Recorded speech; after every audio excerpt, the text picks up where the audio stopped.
मेरा नाम पंकज है और मेरे साथ हुआ ये भयानक किस्सा तब का है जब मैं 18 साल का था और अपने पूरे परिवार सहित अपने गांव में रहता था। वो सब शुरू कुछ यूं हुआ था कि उस रात मुझे नींद नहीं आ रही थी, इसीलिए मैं अपनी छत पर टहल रहा था। वक्त शायद रात के 12:30 बजे का था। हमारे घर के ठीक सामने ही चाचा का घर था, जहाँ से अचानक मुझे चाचा के कुत्ते की भौंकने की आवाज़ सुनाई देने लगी। मैंने उस तरफ देखा तो मुझे एक काली सी आकृति चाचा के घर के अंदर वाले दरवाजे की तरफ जाती दिखाई दी और शायद कुत्ता उसे ही देखकर भौंक रहा था।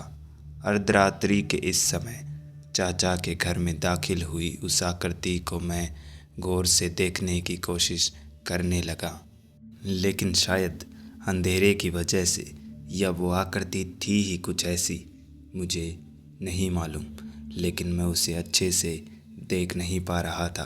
खैर, वो आकृति अंदर के दरवाजे पर गई और दरवाजे के ठीक सामने बैठकर उस आकृति ने वहाँ रोशनी की। शायद उसने वहाँ एक दिया जलाया था और दिए की रोशनी में मुझे दिखाई दिया कि वो आकृति काले लिबास में कोई औरत थी। मुझे इतना तो समझ आ रहा था कि वो औरत कुछ गलत कर रही है, लेकिन ये समझ नहीं आ रहा था कि अब मैं क्या करूं। और फिर वो औरत अपनी जगह पर खड़ी होकर पलटी। चेहरा तो मैं उसका तब भी नहीं देख पा रहा था, लेकिन शायद पलटते ही उसने मुझे देख लिया था। मैंने आज तक भूत प्रेत आत्मा या चुड़ैल नहीं देखे थे, लेकिन दादी की कहानियाँ सुनकर मैं इन सब को अपने दिमाग में बुन चुका था। और फिर आधी रात को किसी ऐसी अनजान औरत के घूरने से मैं काफ़ी डर गया, इसीलिए दौड़कर मैं नीचे आया और पलंग पर दुबक कर लेट गया। अगले दिन सुबह मैंने ये बात माँ को बताई तो माँ मुझे लेकर चाचा के घर पहुँची। दरवाजे के सामने मैंने और माँ ने देखा कि एक काला छोटा सा घेरा बना हुआ था, जो यकीनन उसी दिए का बना होगा जो उस अनजान औरत ने लगाया था। अंदर से चाचा के चिल्लाने की आवाज़ें आ रही थी। अपनी बुद्धि का भी इस्तेमाल कर लेना चाहिए निर्मला, तुम मेरी नज़रों से दूर हो जाओ। चाचा चाची पर चिल्ला रहे थे। दरवाज़ा खोलकर मैं और माँ अंदर गए तो देखा चाची एक कोने में खड़ी रोए जा रही थी। उनकी हालत देखकर ऐसा लग रहा था मानो चाचा ने चाची को पीटा भी हो। माँ ने चाचा को धमकाया तो चाचा ने पैर पटक कर अपने कमरे में जाकर दरवाज़ा अंदर से बंद कर लिया। माँ ने चाची को संभालते हुए इस झगड़े की वजह पूछी तो चाची ने इतना ही बताया कि चाचा सुबह से चिढ़े हुए हैं, हर बात पर सिर्फ गुस्सा किए जा रहे हैं। तो हमें भी उस वक्त यही लगा कि होगी कोई बात जिसका चाचा को बुरा लगा होगा।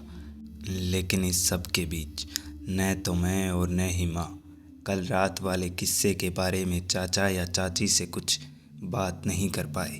खैर, माँ ने चाचा से बात करने के लिए कोशिश तो की, लेकिन चाचा कोई बात सुनने के लिए तैयार ही नहीं थे, इसीलिए उन्होंने दरवाज़ा नहीं खोला।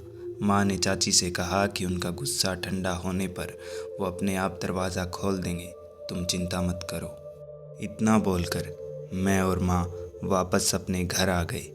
मैंने माँ से पूछा कि उन्होंने वो बात क्यों नहीं की जो हम करने गए थे, तो माँ ने मुझसे कहा कि तुम्हारी चाची तुम्हारे चाचा की वजह से पहले ही चिंतन में है। हम उनको ये बात बताते तो उनकी चिंता और बढ़ जाती, इसीलिए इस बारे में हम उनसे फिर कभी बात करेंगे। खैर, वो दिन बीता।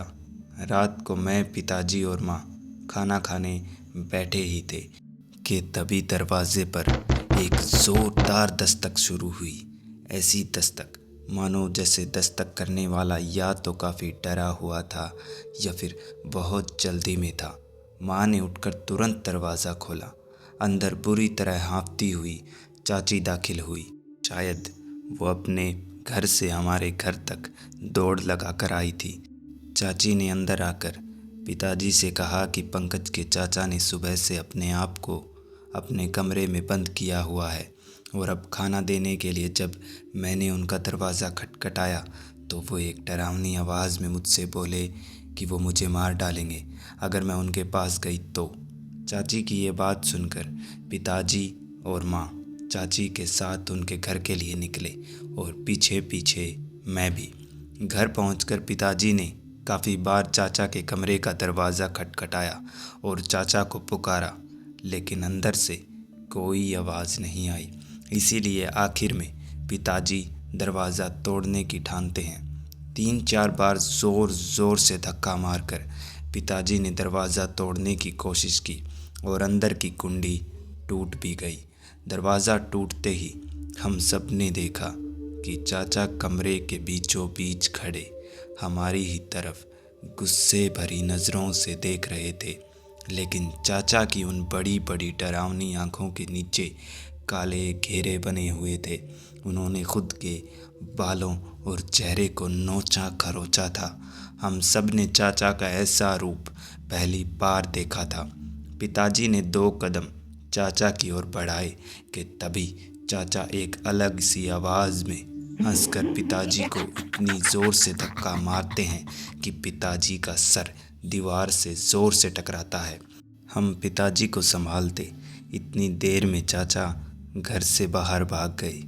हमने पिताजी को संभाला, लेकिन तब तक तो चाचा शायद काफ़ी दूर चले गए होंगे और उनकी हालत को मद्देनज़र रखते हुए उन्हें जल्द से जल्द ढूंढना भी ज़रूरी था, क्योंकि चाचा के हाल फिलहाल का स्वभाव पहले से काफ़ी विचित्र था। वो खुद को या किसी और को नुकसान पहुंचा सकते थे। इसीलिए मैं और पिताजी चाचा को ढूंढने घर से निकले। माँ चाची के पास रुकी। खैर, हमने हमारा छोटा सा गांव पूरा छान मारा, लेकिन चाचा कहीं नहीं मिले। लेकिन मैं और पिताजी चाचा को ढूंढते ढूंढते गांव की सरहद पर आ चुके थे और तभी खेतों की तरफ जाने वाले कच्चे रास्ते से हमें कोई आता दिखाई दिया। पास जाकर देखा तो वो रामू काका थे, जो अक्सर रातों में भी खेत में फसल संभालने आते जाते रहते थे। पिताजी ने रामू काका से पूछा कि क्या उन्होंने चाचा को उस तरफ देखा, तो रामू काका ने बताया कि जब वो अपने खेत से निकल रहे थे तब उन्होंने चाचा को नदी के रास्ते पर जाते हुए देखा। रामू काका की ये बात सुनकर बिना देरी किए मैं और पिताजी दौड़ पड़े नदी की तरफ। लगभग 10 से 15 मिनट बाद चांदनी रात में नदी के पास वाले पीपल के पेड़ के पास पहुँचे और पीपल के पेड़ के दूसरी तरफ से आती वो हलचल मुझे और पिताजी को साफ साफ सुनाई और दिखाई भी दे रही थी। धीमे धीमे मैं और पिताजी आगे बढ़कर पेड़ के सामने पहुँचे और जो देखा वो नज़ारा किसी का भी दिल दहलाने के लिए काफ़ी था। हमने देखा कि चाचा बंद आंखें लिए बेजान से होकर एक भयानक और डरावनी औरत की गोद में लेटे हैं। उसके बाल बिखरे हुए और उसके बिल्कुल काले चेहरे पर उसकी चमकती सफ़ेद आंखें और फटे होठों की वो जहर सी मुस्कान। डर के मारे मेरी सांसें ऊपर नीचे होने लगी थी, मगर फिर पिताजी ने कहा कि डरो मत, वो तुम्हें कुछ नहीं करेगी। इतना कहकर पिताजी ने मुझे अपने पीछे खड़ा कर लिया और फिर उस डायन से बोले, देखो, तुम जो भी हो, मेरे भाई को छोड़ दो। पिताजी की ये बात सुनकर वो डायन एक भयानक आवाज़ में हंसी और फिर उसी आवाज़ में बैठे बैठे एक लंबी सांस भरकर चाचा के बालों में हाथ फिराते हुए उस डायन ने पिताजी से कहा, ये सिर्फ मेरा है और हमारे बीच जो कोई भी आएगा वो भी मरेगा।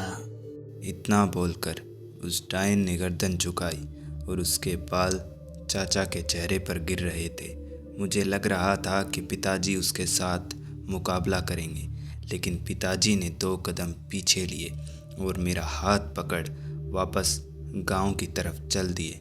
और पिताजी ने उस समय मुझसे कहा था कि कुछ भी हो जाए पीछे मुड़कर मत देखना, और नदी वाले उस रास्ते से जब तक हम गांव की सरहद में दाखिल नहीं हुए तब तक हमारे पीछे से हमें किसी के पुकारने की आवाज़ आती रही।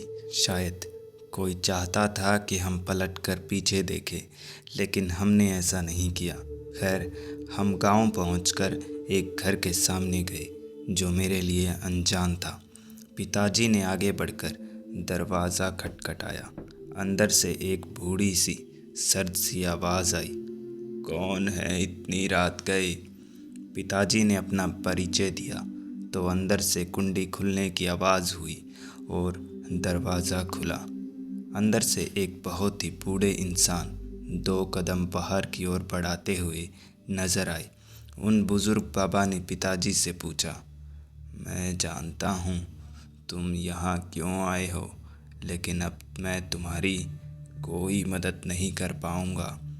पिताजी ने उनकी बात काटते हुए रोका और मुझे पीछे जाकर खड़े होने के लिए बोला। मैं उनसे कुछ दूरी पर खड़ा हुआ। पिताजी और उन बाबा ने एक दूसरे से कुछ बातचीत की और फिर बाबा अंदर से एक पोटली लेकर हमारे साथ चल दिए और हम धीरे धीरे फिर से नदी के रास्ते पर चल पड़े थे। बाबा हाथ में रुद्राक्ष की माला लिए मंत्र जाप करते हुए चल रहे थे। पूरे रास्ते हम तीनों ने कुछ बात नहीं की और पीपल के पेड़ के पास पहुंचने के बाद बाबा ने हमें वहीं पेड़ से थोड़ा दूर रुकने के लिए कहा। बाबा अकेले ही उस पेड़ की दूसरी तरफ गए। मुझे और पिताजी को वहाँ से दिखाई तो कुछ नहीं दे रहा था कि पीछे क्या हो रहा है, लेकिन कुछ देर बाद पेड़ के पीछे से चाचा के चीखने की आवाज़ और उजागर होती हल्की लाल रोशनी साफ साफ सुनी और देखी। और जैसे ही वो चीखने की आवाज़ शांत हुई कि तभी बाबा के खांसने की आवाज़ शुरू हुई और वो पेड़ के सहारे ही खांसते हुए पेड़ की इस तरफ आए। पिताजी ने दौड़कर उन्हें संभाला और पेड़ के सहारे बिठाया। खांसी शांत होने के बाद बाबा ने चाचा को संभालने के लिए कहा। देखा तो चाचा पेड़ के पीछे बेहोश पड़े थे, लेकिन गनीमत ये थी कि वो डायन अब आसपास कहीं नहीं थी। लेकिन अब दिक्कत ये थी कि चाचा को भी उठा कर ले जाना था और बाबा भी चलने की हालत में नहीं थे।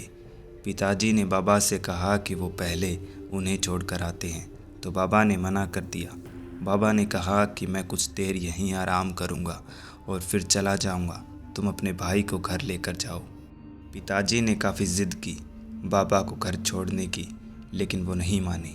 इसीलिए पिताजी ने चाचा को कंधे पर उठाकर जितना जल्दी हो सका मुझे और चाचा को घर छोड़ा और फिर से निकल गए, शायद बाबा को उनके घर छोड़ने।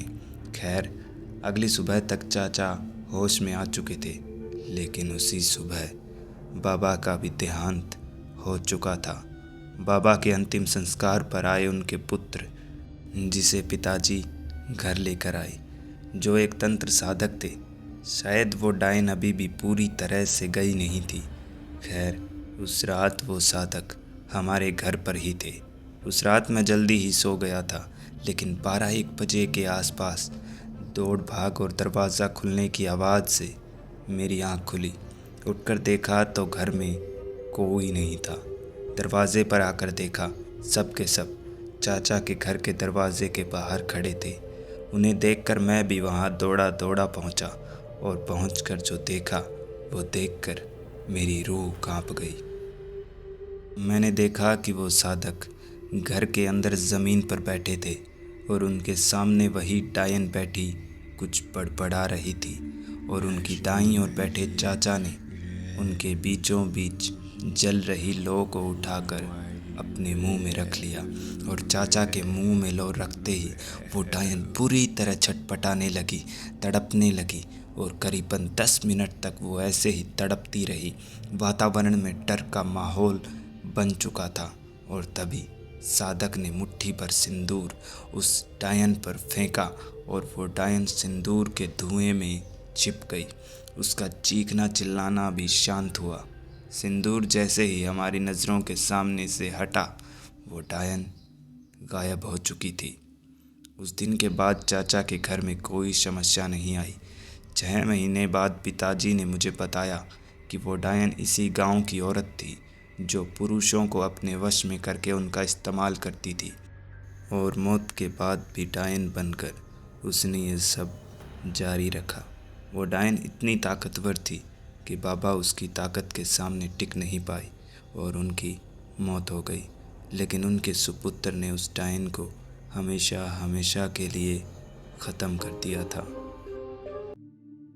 कहते हैं वक्त किसी के लिए नहीं रुकता, वक्त बीत ही जाता है, लेकिन वक्त के साथ जो यादें ज़िंदगी में बनती हैं वो यादें ज़िंदगी भर के लिए हमारे साथ जुड़ जाती हैं। यादें कुछ सुनहरी तो कुछ काली। आज की हमारी कहानी एक एम्बुलेंस ड्राइवर की एक ऐसी ही पुरानी काली यादों की है जो वो चाह कर भी भुला नहीं सकते। तो आइए बिना देरी किए कहानी शुरू करते हैं। मेरा नाम दर्शन है और आज की ये कहानी 8 साल पहले मेरे साथ घटी एक बिल्कुल सच्ची घटना है। तब मैं एक प्राइवेट हॉस्पिटल की एम्बुलेंस चलाता था। उस दिन हॉस्पिटल में 18 दिन से भर्ती एक व्यक्ति की मौत हुई थी और उसकी डेड बॉडी को उसके घर पहुंचाने का कार्य मुझे मिला था। सफ़र लगभग 500 किलोमीटर का था। लाश के साथ उसके 2 परिजन भी थे, इसीलिए रास्ता ढूंढने जैसी कोई दिक्कत तो नहीं होने वाली थी। हमने सफ़र शाम को 7 बजे शुरू किया। लाश के 2 परिजनों में से एक मेरी बाजू वाली सीट पर बैठा ताकि मुझे रास्ता बता सके और दूसरे वाला पीछे लाश के पास ही बैठ गया। 2 घंटे के सफ़र के बाद एम्बुलेंस जंगल से होकर जाने वाली एक सड़क पर थी। मेरी बाजू वाली सीट पर बैठे लाश के उस परिजन ने बताया कि ये सड़क लगभग 150 किलोमीटर लंबी है। वो एक सिंगल सड़क ही थी। आसपास किनारों पर लगे पेड़ों ने ऊपर से सड़क को इस तरह घेर रखा था कि आसमान भी दिखाई नहीं दे रहा था। सड़क पर हमारी गाड़ी के अलावा दूसरा कोई वाहन हमें अब तक दिखाई नहीं दिया था। चारों तरफ बस घना जंगल और घुप अंधेरा था। हमें उस सड़क पर एक निरंतर रफ्तार चलते हुए 1 घंटा बीत चुका था। मेरी बाजू में बैठे उस आदमी की आंख लग चुकी थी और तभी मैंने एक जगह गाड़ी की स्पीड ज़रा धीमी की, क्योंकि सामने से एम्बुलेंस की हेडलाइट्स में मुझे एक भीड़ हमारी तरफ आती दिखाई दी। भीड़ में सभी लोगों ने सफ़ेद कपड़े पहन रखे थे। दूर से मैंने उन्हें देखकर यही अनुमान लगाया कि वो किसी की मैयत है और हमारे धर्म में हमें सिखाया जाता है कि किसी की मैयत के पास से नहीं गुज़रते, बल्कि एक तरफ रुककर मैयत के गुज़रने का इंतज़ार किया जाता है। और मैंने भी ऐसा ही किया और एम्बुलेंस सड़क किनारे रोक ली।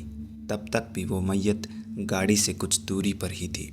मैंने बाजू वाले आदमी की तरफ देखा जो अभी भी सो ही रहा था, लेकिन शायद पीछे लाश के पास बैठा वो आदमी जाग रहा था। गाड़ी रुकने की आवाज़ से उसने जाली पर थपकी मार कर कहा, अरे भैया, गाड़ी क्यों रोकती? और उसकी थपकी की आवाज़ से मेरी बाजू वाली सीट पर बैठे उस आदमी की भी आँख खुल गई। पीछे वाले आदमी के सवाल का जवाब मैंने दिया, अरे सामने से किसी की मैयत आ रही है, इसलिए गाड़ी उनके गुज़रने तक किनारे पर लगाई है। मेरी ये बात सुनते ही बाजू वाली सीट पर बैठे उस आदमी ने नज़रें सामने दौड़ाई और सामने देखते ही जैसे उसकी रगों में बहते खून की जगह सांप और छिपकलियाँ रेंगने लगी थी। अपने चेहरे पर शिकन और आंखों में डर भरकर वो मुझसे बोला, अरे भाई साहब, ये कोई मैयत नहीं है, ये मुर्दों का झुंड है। जल्दी चलिए यहाँ से, वरना किसी को हमारी लाश भी नहीं मिलेगी। उसके चेहरे का डर देखकर मैं भी घबरा चुका था, इसीलिए उसने जो बोला मैंने वही करना ठीक समझा। गाड़ी स्टार्ट की और दौड़ा दी सामने की तरफ। गाड़ी बिल्कुल उस भीड़ के पास से गुजरी और उनके पास से गुजरते समय के कुछ पलों में मैंने बहुत कुछ महसूस किया। मैंने देखा कि उन सब के चेहरे नीले पड़ चुके थे और सबके चेहरों पर एक उदासी साफ झलक रही थी और अर्थी पर लेटे उस मुर्दा को उन्होंने किसी दूल्हे की तरह सजा रखा था। एम्बुलेंस उनके पास से गुजरते ही वे लोग ज़ोर ज़ोर से चीखने लगे, चिल्लाने लगे। मैं रियर व्यू मिरर में देख पा रहा था कि वे सारे के सारे लोग चिल्लाते हुए एम्बुलेंस की ही तरफ देख रहे थे। उनके चीखने की आवाज़ मेरे अंदर एक थरथरी पैदा कर रही थी। मैंने गाड़ी पूरी रफ्तार से भगाई रखी तब तक जब तक उन अजीब से लोगों की चीखने की आवाज़ें हमें सुनाई देना बंद हुई और वे लोग हमें दिखना बंद हुए। हम उस सड़क पर काफ़ी आगे बढ़ चुके थे। तब मेरे बाजू बैठे उस आदमी ने मुझे बताया कि ये सड़क भूतहा है। इस सड़क पर आए रोज़ ऐसे हादसे होते रहते हैं। कई बार तो इस सड़क पर लोगों की मौत भी हुई है और इसी वजह से ये सड़क रात को सुनसान पड़ी रहती है। और किस्मत से उनके गांव जाने का यही एक रास्ता था और मैंने अपनी ज़िंदगी में पहली बार इतना भयावह नज़ारा देखा था। उन लोगों का सफ़ेद और नीला पड़ चुका चेहरा देखकर और उनकी वो चीखने चिल्लाने की आवाज़ों ने मुझे ज़िंदगी में पहली बार डर का इतना ज़बरदस्त एहसास करवा दिया था। खैर, हम उस रात 12 बजे तक अपनी मंजिल पर पहुँचे। उन लोगों ने मुझे बहुत आग्रह किया कि उस रात मैं वहीं रुक जाऊं, लेकिन मैं मैयत के घर रुकना नहीं चाहता था और एक तरफ वो भूता सड़क पार करने का डर भी मेरे मन में बहुत था। और फिर आगे पीछे की सोचकर मैंने निर्णय लिया कि कहीं भी गाड़ी नहीं रोकूंगा, पूरे रास्ते बस सामने देखता गाड़ी चलाता रहूँगा। यही सोचकर मैं वहाँ से निकल गया। तब तक वक्त 1 बजे का हो चुका था और 10 मिनट के अंदर मैं उस गांव से निकलकर उसी भूतहा जंगली सुनसान रास्ते पर आ चुका था। थोड़ी देर पहले का वो नज़ारा अभी भी मेरे दिमाग में ताज़ा था, लेकिन फिर भी सामने नज़रें दौड़ाए मैं 80-100 की रफ्तार से गाड़ी भगाए जा रहा था। 2 बज चुके थे। वैसे तो रातों को मैंने कई बार बिना रुके बिना सोए गाड़ी चलाई थी, लेकिन उस रात पता नहीं कैसे मेरी आंखें भारी हो रही थी और मेरे लिए बिना रुके वो सुनसान सड़क पार करना कितना ज़रूरी था ये सिर्फ मैं ही जानता हूँ। मेरी हल्की हल्की झपकियाँ भी लगनी शुरू हो गई थी और उसी दौरान कुछ पल के लिए मेरी आँख बंद हुई और सर झटकाकर मैंने जैसे ही आँखें खोली तो देखा बीच सड़क पर मुझसे कुछ ही दूरी पर एक औरत सफ़ेद साड़ी में खड़ी थी। उसे बचाने के लिए मैंने अपनी पूरी ताकत लगाकर ब्रेक्स लगाई, लेकिन फिर भी शायद गाड़ी उसको टक्कर मार देती। इसीलिए मैंने स्टीयरिंग व्हील अपनी दाईं ओर पूरा घुमा दिया और मेरी एम्बुलेंस सड़क से नीचे कांटों की झाड़ियों में उतरकर पंचर हो गई। आखिर जिसका मुझे डर था वही हुआ। मैंने तुरंत गर्दन खिड़की से बाहर निकालकर पीछे की तरफ सड़क पर खड़ी उस औरत की तरफ देखा और देखकर मैं सिर्फ देखता ही रह गया, क्योंकि पीछे आगे दाएं या बाएं कहीं कोई औरत नहीं थी। और मुझे ये समझने में बिल्कुल देर नहीं लगी कि उस औरत का यूं बीच सड़क पर अचानक एम्बुलेंस के सामने आना केवल एक छलावा था मुझे फंसाने के लिए। और इस वक्त आसपास के सन्नाटे के साथ पेड़ों की पत्तियों को चीरती वो आवाज़ साथ साथ मेरा कलेजा भी चीर रही थी।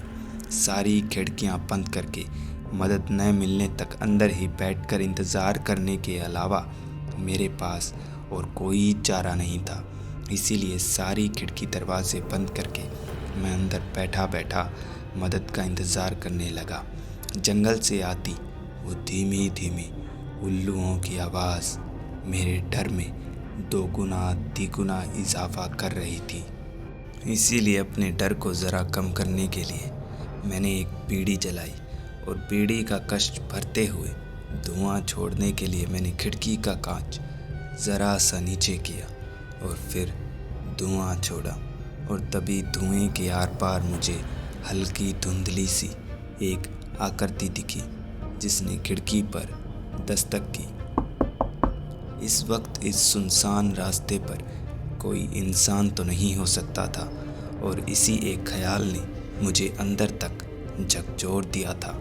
बीड़ी का धुआं छटने के बाद मैंने देखा कि एक भोला भाला सा 14-15 साल का लड़का खिड़की पर खड़ा था और बोल रहा था, साहब सफ़र बहुत लंबा है तो आइए हमारे ढाबे पर आराम कर लीजिए। उसकी ये बात सुनकर मैंने रियर व्यू मिरर में देखा तो जहाँ मेरी एम्बुलेंस खड़ी थी उससे ठीक 50 कदम पीछे एक छोटा सा ढाबा दिखाई दे रहा था। और उस वक्त मैं ये बात भूल चुका था कि मैंने इस रास्ते से उस गांव में जाते वक्त कोई ढाबा आसपास देखा ही नहीं था। उस खिड़की पर खड़े लड़के की मासूमियत और ढाबे पर चंद लोगों की चहल पहल से जाने क्यों मैंने उस सड़क की वीरानियत को नज़रअंदाज किया और खिड़की खोलकर गाड़ी से नीचे उतर गया और उस भोले भाले से दिखने वाले लड़के के पीछे पीछे चल दिया। उस लड़के ने बताया कि उनके पास मैकेनिक भी है जो टायर के पंचर निकाल देगा। उसकी बातें सुनकर मुझे अच्छा लगा। खैर मैं ढाबे पर जाकर एक कुर्सी पर बैठा और उस लड़के को चाय लाने के लिए बोला। वो लड़का अंदर चला गया और तब मैंने मेरे आसपास बैठे 3-4 लोगों की तरफ गौर किया जो सब के सब मेरी ही तरफ घूर रहे थे। उनकी सबकी आंखों के नीचे काले घेरे बने हुए थे और 15 मिनट तक के बाद भी वो लड़का अंदर से चाय लेकर नहीं आया था।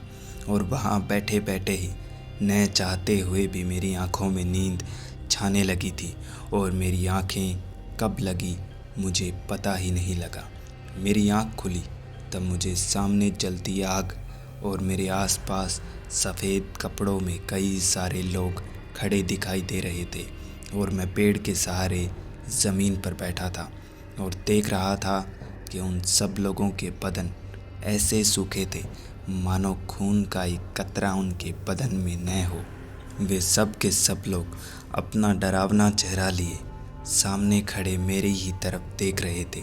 मुझे मेरी मौत सामने दिखाई दे रही थी और तभी वैसे ही मुर्दा लोग मेरे सामने एक अर्थी लेकर आए जो मुझे समझने में वक्त नहीं लगा कि वो अर्थी मेरी है। उनमें से एक मुर्दा जो हद से ज़्यादा लंबा था और उसके पैर हवा में लहरा रहे थे।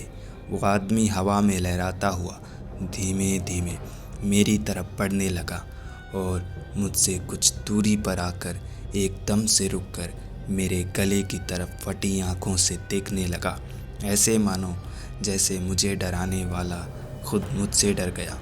और कुछ देर लगी मुझे समझने में कि वो मुझसे नहीं मेरे गले में बंधे हनुमान जी के लॉकेट से डर रहा था। मैंने तुरंत अपनी शर्ट उतारी और लॉकेट को हाथ में लेकर मंत्र जाप करने लगा, हनुमान चालीसा पढ़ने लगा। हनुमान चालीसा के जाप से वो मुर्दाओं की भीड़ पूरी तरह चीखने चिल्लाने लगी और इधर उधर दौड़ने भागने लगी। मैं चालीसा पढ़ते हुए सड़क की तरफ दौड़ा और अपनी एम्बुलेंस का पंचर टायर खुद ही बदलने की कोशिश करने लगा और मैं ज़ोर ज़ोर से हनुमान चालीसा का जाप करते हुए गाड़ी का पंचर टायर बदल कर गाड़ी में बैठा और चैन की एक सांस ली। लेकिन मैंने जैसे ही गाड़ी स्टार्ट करके चालीसा का जाप करना बंद किया तो एक अजीब सी आवाज़ मुझे एम्बुलेंस के पीछे वाले हिस्से से आने लगी। मैंने गाड़ी बिना रोके ही मुड़कर जाली से पीछे की ओर देखा तो गाड़ी के उस हिस्से में एक बूढ़ी औरत खड़ी थी जिसके हाथ उसके घुटनों तक थे। मुझे देखते हुए उसके झुर्री भरे गालों पर और काले होठों पर एक कंपन आ रहा था। शायद वो कुछ बोलने की कोशिश कर रही थी, लेकिन मैं इतना तो जानता था कि वो औरत जिंदा नहीं है और इस सुनसान सड़क पर मेरी नज़र उस पर गड़ चुकी थी। उस वक्त मुझे लग रहा था कि ये इस कहानी का निर्णायक मोड़ है और तभी उस औरत ने एक अजीब सी आवाज़ में मुझसे कहा, मेरे साथ चलो। और उसकी ये बात पूरी होते ही एम्बुलेंस ज़ोर से किसी पेड़ में टकराई और शीशे को तोड़कर मैं आधा एम्बुलेंस के अंदर और आधा बाहर लटक रहा था।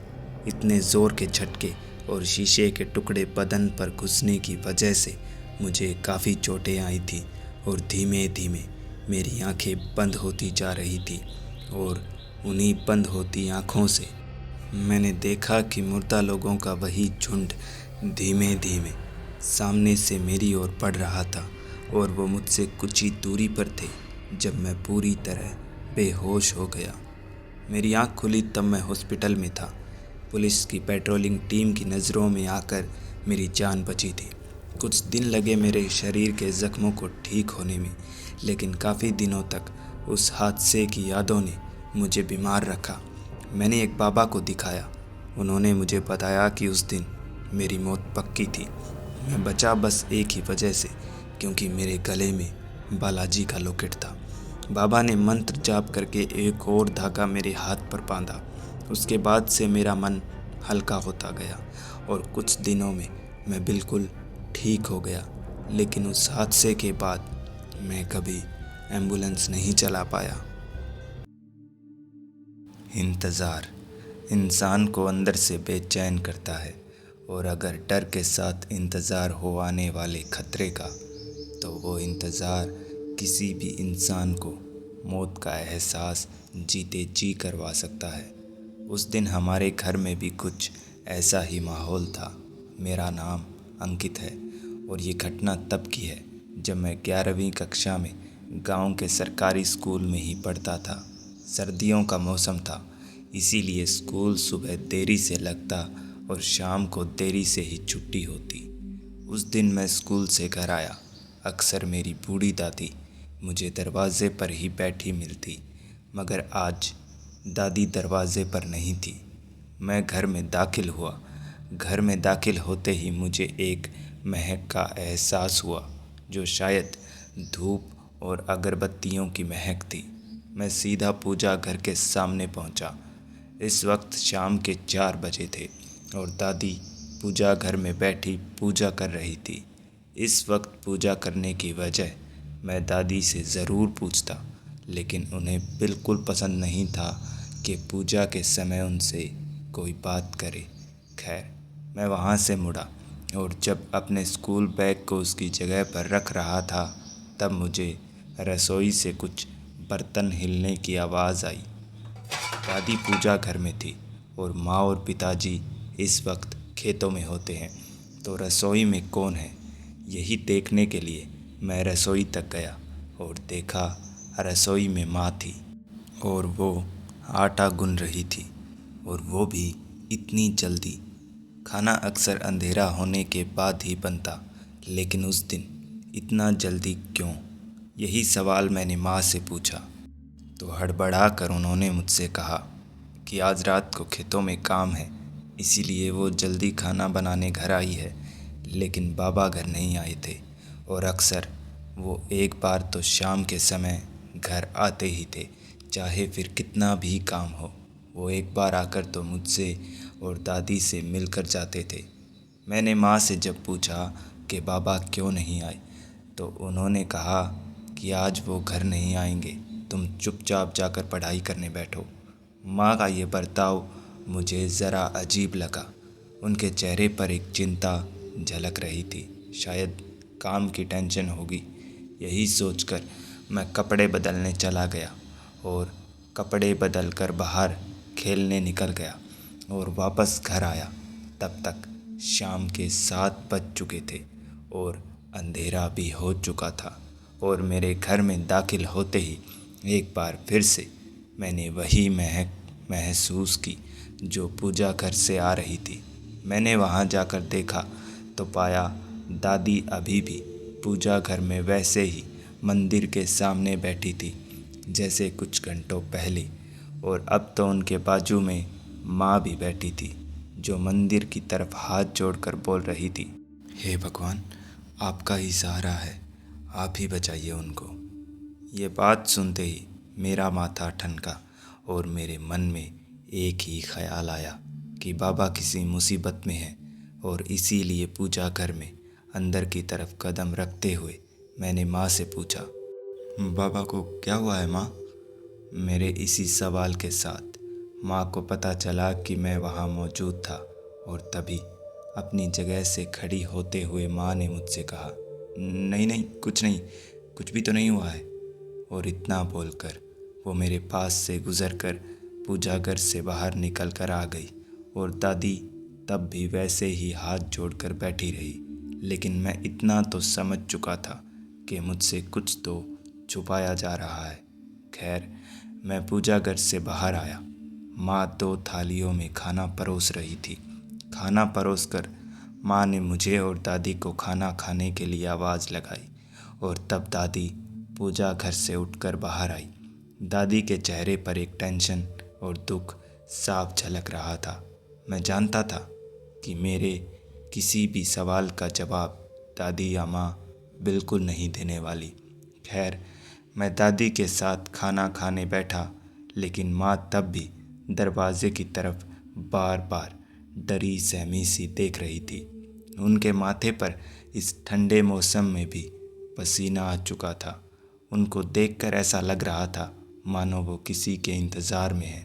मैंने फिर माँ से उसकी तकलीफ़ की वजह पूछी, लेकिन उसने कोई जवाब नहीं दिया और रसोई में जाकर एक थैला उठाकर बाहर आई और दादी से कहा कि आती हूँ मैं। दादी ने कुछ सोच विचार करके हाँ में गर्दन हिलाई और माँ हाथ में लालटेन और वो थैला लेकर घर से बाहर निकल गई। दादी ने खाना नहीं खाया और माँ के जाते ही वो फिर से पूजा घर में जाकर बैठ गई और मैं दादी को बिना पता लगे धीमे से दरवाज़ा खोलकर बाहर निकल गया। अंधेरा और कोहरा काफ़ी घना था, लेकिन मैं जानता था कि माँ के हाथ में लालटेन है और वो मुझे दूर से ही नज़र आ जाएगी। मैं दौड़ा दौड़ा खेतों के रास्ते पर निकल लिया और मुझसे कुछ ही दूरी पर कोहरे को चीरती हुई मुझे एक पीली रोशनी नज़र आ रही थी। यकीनन माँ वही है। मैं पीछे पीछे चलता रहा, लेकिन उस रात ठंडी हवा मेरी हड्डियों को छू रही थी, जिससे मेरे रोंगटे खड़े हो रहे थे। खैर, माँ को भनक तक नहीं हुई और मैं उनके पीछे पीछे खेतों में पहुँच गया। थोड़ी दूर ही अंधेरे में खड़े होकर मैंने देखा कि माँ एक पेड़ के नीचे गई और वहाँ जाकर उन्होंने वो लालटेन ज़मीन पर रखा और उसी की रोशनी में मैंने देखा कि बाबा ज़मीन पर बेहोश पड़े थे। ये देखकर मुझसे रहा नहीं गया और मैं बाबा को पुकारता हुआ दौड़ा बाबा की तरफ और तभी माँ ने पलटकर मेरी तरफ दौड़ लगाई और मुझे कसकर पकड़ लिया। मैं चिल्लाने लगा कि मुझे बाबा के पास जाना है और माँ मुझे बस कसकर पकड़े रही और तभी मैंने और माँ ने सुना कि बाबा एक अजीब सी आवाज़ करने लगे, जो सुनकर माँ ने मुझे छोड़ दिया और मैंने छटपटाना बंद किया। हम दोनों बाबा की तरफ देख रहे थे और कुछ ही पलों में बाबा ने वो अजीब सी आवाज़ निकालना बंद किया और तभी वो अचानक अपनी जगह पर उठकर ऐसे बैठे मानो उन्हें किसी ने पकड़कर उठाया हो। लालटेन की रोशनी में मुझे बाबा का चेहरा दिखाई दे रहा था। उनके होठों पर एक जहर सी मुस्कान थी और वो मेरी ही तरफ देख रहे थे। एक हाथ उठाकर उन्होंने मुझे पास बुलाने का इशारा किया, लेकिन माँ ने मुझे फिर से कसकर पकड़ लिया और तभी बाबा एक भयानक आवाज़ में मुझसे बोले, हाँ हाँ मेरे बच्चे, मेरे पास आ। हाँ हाँ आजा बेटा, हाँ मेरे बच्चे। लेकिन मैं इतना तो समझ चुका था कि वो बाबा तो नहीं है, बल्कि बाबा के रूप में कोई और है। बाबा मुझे अपने पास बुलाते रहे और मैं धीमे धीमे एक एक कदम पीछे सरकाता रहा। बाबा के चेहरे पर एक और चेहरे की झलक भी दिखाई दे रही थी। मैं वहीं खड़ा हो गया और माँ ने बाबा के पास जाकर थैले से खाने का डिब्बा निकाल कर खोल कर रख दिया। बाबा किसी भूखे जानवर की तरह खाने पर टूट पड़े और वो लगातार मेरी तरफ देखते हुए एक ही बात बोले जा रहे थे, हाँ हाँ मेरे बच्चे, मेरे पास आ। मेरी कुछ समझ नहीं आ रहा था कि आखिर बाबा का ये भयानक रूप कैसे और क्यों हुआ। लेकिन तभी खेत में मेरे चाचा और कुछ लोग और पहुँचे और उनके साथ एक तंत्र साधक भी था। चाचा ने माँ से कहा कि मेरे बाबा को उसके चंगुल से आज़ाद करवाने के लिए एक विधि करनी होगी और इस विधि के दौरान आसपास कोई बच्चा या औरत नहीं होनी चाहिए। इसीलिए मुझे और माँ को चाचा ने बिना पीछे मुड़े सीधा घर जाने को कहा और हमने ऐसा ही किया। मैं और माँ वहाँ से चुपचाप निकल पड़े, लेकिन पूरे रास्ते मेरे दिमाग में एक ही बात घूमती रही कि चाचा आखिर बाबा को किसके चंगुल से छुड़वाने की बात कर रहे थे, और शायद माँ के पास मेरे सभी सवालों के जवाब भी थे।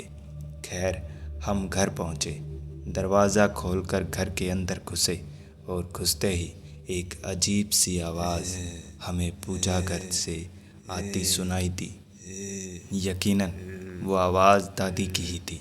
मैं और माँ दौड़कर पूजा घर में पहुँचे तो पाया दादी मंदिर के सामने बैठी लंबी लंबी सांसें भरते हुए वो अजीब आवाज़ निकाल रही थी। और हमारे वहाँ पहुँचते ही दादी ने माँ की तरफ गर्दन घुमाई और एक अलग और अजीब आवाज़ में दादी ने माँ से कहा, वो आ चुकी है, वो लौट आई है तेरे बच्चे को लेने, मगर तू चिंता मत कर, मैं सब ठीक कर दूंगा। इतना बोलकर दादी पूरी तरह छटपटाई और अचानक से शांत होकर मंदिर की तरफ हाथ जोड़कर फिर से वैसे ही बैठ गई। और माँ ने मुझे तुरंत मेरे कमरे में जाकर सोने के लिए कहा। मैं अपने बिस्तर पर लेट तो गया था, लेकिन मेरा ध्यान घर के दरवाजे में ही था कि जैसे ही दरवाज़ा खुलने की आवाज़ आई तो मैं देखने ज़रूर जाऊंगा, क्योंकि मुझे बाबा की बहुत चिंता हो रही थी। और फिर एक आवाज़ मेरे कानों में पड़ी, लेकिन दरवाज़ा खुलने की नहीं, बल्कि मेरे कमरे की खिड़की खुलने की। और जैसे ही मैंने खिड़की की तरफ नज़र घुमाकर जो देखा, वो देखकर मेरी रगों में बहता खून बिल्कुल ठंडा पड़ चुका था, क्योंकि मेरे कमरे की खिड़की के सरियों के बीच एक भयानक, डरावना और खौफनाक चेहरा फंसा हुआ था। उसके मैले कुचले बालों में कीड़े मकोड़े रेंग रहे थे। ये उसकी आंखों की जगह सिर्फ गड्ढे थे, और उसके वो जले भुने होठों की मुस्कान मुझे मौत सा एहसास करवा रही थी। और वो औरत, या कहूँ चुड़ैल, वहीं बात दोहराए जा रही थी जो पापा ने मुझसे कही थी। हाँ मेरे बच्चे, मेरे पास आ। उसकी वो भयानक आवाज़ सुनने के बाद मुझे ऐसा लग रहा था मानो मेरे शरीर में जान ख़त्म हो चुकी थी। मैं खुद को बिस्तर से उठाना चाहता था, लेकिन उठा नहीं पा रहा था। और उसकी वो भयानक हंसने की आवाज़ शायद मेरी जान ले लेती, लेकिन उससे पहले ही मैं अपनी पूरी ताकत लगाकर चीख पड़ा। और चीख की आवाज़ सुनकर माँ दौड़ी मेरे कमरे में आई, और मुझे इतना डरा हुआ देख माँ इधर उधर कमरे में देखने लगी, ऐसे जैसे उसे मालूम था कि मैं किसे देखकर चीखा। लेकिन उस वक्त न कमरे में और न ही खिड़की पर कोई था। माँ मुझे कमरे से बाहर लाकर हॉल में ले आई, और हॉल में आकर मैंने देखा कि दादी पूजा घर के दरवाजे पर खड़ी बड़ी बड़ी आँखों से हमारी तरफ देख रही थी। और जैसे ही माँ ने मुझे पानी की एक घूंट पिलाई, तभी एक बार फिर एक अजीब सी आवाज़ में दादी मुझसे बोली, वो तुझे लेने आई है, वो तुझे और तेरे पापा को लेकर जाएगी। अगर जान बचानी है तो उसे उसका सामान लौटा दे, लौटा दे। पता नहीं क्यों उस वक्त दादी को देखकर मुझे बहुत डर लग रहा था। और फिर अचानक वो आवाज़, कोई बाहर से दरवाज़ा ज़ोर ज़ोर से पीटने लगा। मुझे लग रहा था कि बाहर वही डरावनी औरत है जिसे मैंने खिड़की पर देखा था। फिर भी माँ दरवाजे की तरफ बढ़ी, लेकिन मैं माँ को रोकना चाहता था। मैं चिल्लाकर बोलना चाहता था कि माँ दरवाज़ा मत खोलना, लेकिन मेरी आवाज़ मेरे गले से बाहर नहीं निकली। और माँ ने दरवाज़ा खोल दिया, और दरवाज़ा खुलते ही चाचा बाबा को कंधे पर उठाए हुए अंदर आए। बाबा बेहोश थे। चाचा ने उन्हें कंधे से उतार कर पलंग पर लेटाया और माँ को बताने लगे।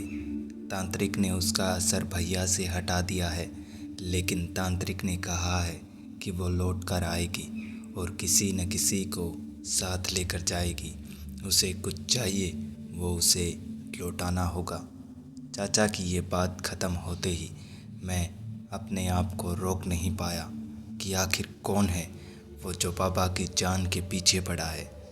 मेरी बात सुनकर दादी मुझ तक चल कर आई और कसकर मेरा कंधा पकड़कर बोली, तू जानना चाहता है वो कौन है?